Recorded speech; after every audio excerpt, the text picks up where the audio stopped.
Nah, ini yang sering saya dapatkan dari kitab-kitab tahqiqan dari Abdullah Habsyi yang hari ini masih hidup. Kalau misalnya beliau hari ini tidak menerima daripada segala proposisi dan narasi-narasi saya tentang bahwa dia menginterpolasi daripada kitab-kitab ulama, maka saya bersedia untuk berdiskusi dengan beliau. Apa yang menjadi motivasi saudara? Dan saya katakan demikian.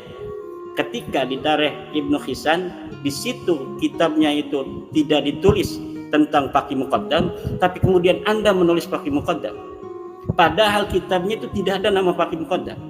Tapi kenapa Anda berani-berani menulis di kitab ulama tentang sosok yang tidak ditulis oleh pengarangnya sendiri?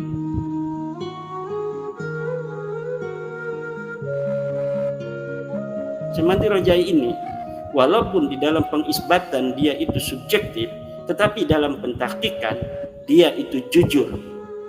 Beda dengan pentahqiq dari keluarga Ba'lawi sendiri, semacam Abdullah bin Muhammad Al-Habsyi. Abdullah Muhammad Al-Habsyi hari ini masih hidup. Kita mengatakan bahwa dia dalam mentahqiq kitab-kitab ulama yang dia temukan itu ada interpolasi. Bahkan dia itu membuat sebuah kitab dengan sosok tertentu sebagai karangan dari Ba'lawi, tapi sosok ini tidak ada sama sekali pada zamannya, tidak diakui keberadaan sosoknya sebagai historis, yaitu Syekh Sambal. Syekh Sambal dikatakan menulis kitab pada abad ke-10 Hijriah, Tarikh Hadramaut, tetapi ulama-ulama tidak ada yang mengenal nama Syekh Sambal ini sebagai sosok yang pernah hidup di abad ke-10. Dan para peneliti kemudian telah menemukan bahwa yang ditahqiq oleh Abdullah Al-Habsyi sebagai kitab karangan Syekh Sambal Ba'lawi ini Syekh Sambal ini disebutkan keluarga Ba'lawi, adalah kitab Ibnu Hasan yang kemudian ditahqiq kembali oleh Abdullah Al-Habsyi. Jadi setelah dia itu mencetak kitab Syekh Sambal yang sebenarnya itu adalah kitab Tarikh Ibnu Hisan atau Ibnu Hasan, dia taruh nama Syekh Sambal. Kemudian karena ada kritikan dari ulama-ulama lain, kemudian kitab itu dia taruh nama aslinya Ibnu Hasan. Nah, ini yang sering saya dapatkan dari kitab-kitab tahqiqan dari Abdullah Habsyi yang hari ini masih hidup. Kalau misalnya beliau hari ini tidak menerima daripada segala proposisi dan narasi-narasi saya tentang bahwa dia menginterpolasi daripada kitab-kitab ulama, maka saya bersedia untuk berdiskusi dengan beliau. Apa yang menjadi motivasi saudara? Dan saya katakan demikian. Ketika di Tarikh Ibnu Hisan, di situ kitabnya itu tidak ditulis tentang Faqih Muqaddam, tapi kemudian Anda menulis Faqih Muqaddam. Padahal kitabnya itu tidak ada nama Faqih Muqaddam.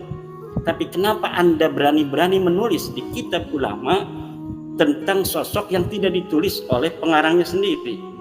Nah, ini saya katakan bahwa kullu riwayatin an nasabin wa tarikhi Ba'lawi muttaham bil kadhib.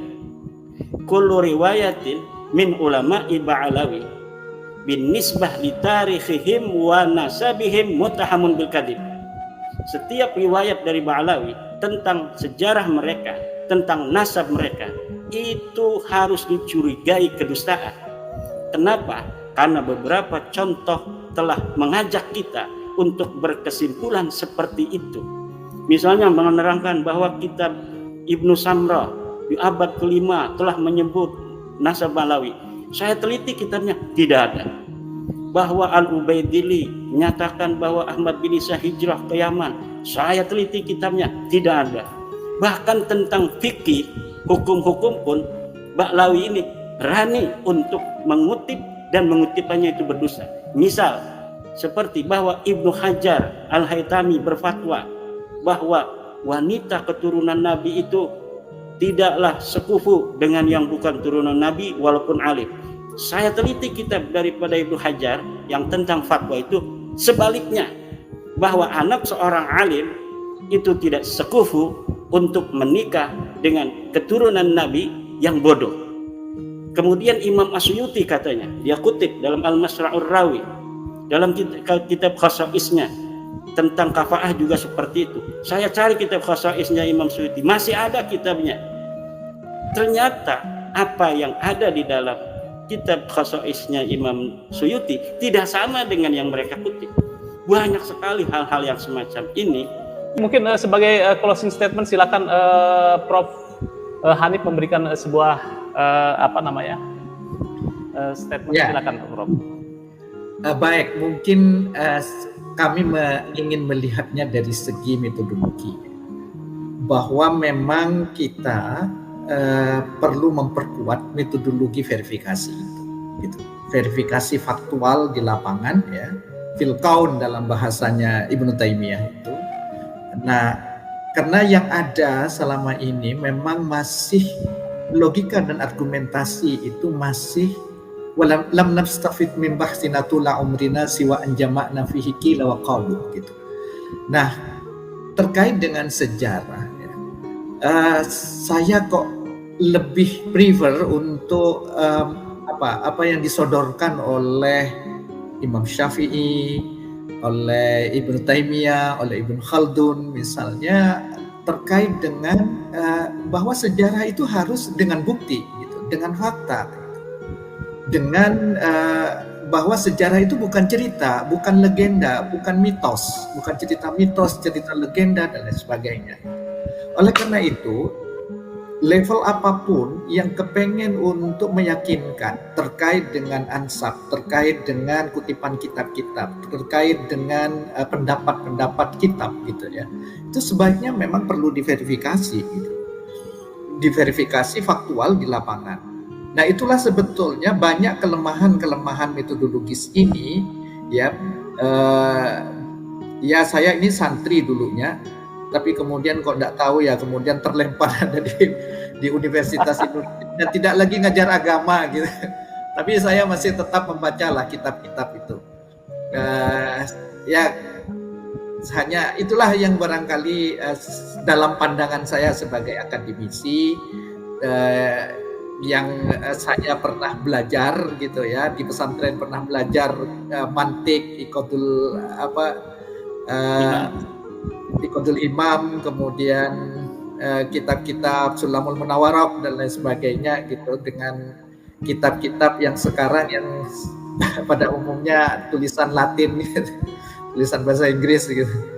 Mungkin itu saja pengalaman yang barangkali satu hal yang terpenting, baik yang pro maupun yang kontra, baik mereka yang terkait dengan nasab itu, memang terpenting adalah harus berupa verifikasi faktual, gitu. Dan baik secara sejarah, ya, sejarah maupun silsilah maupun dari segi tes biologi itu, seperti yang disampaikan Kiai Iman.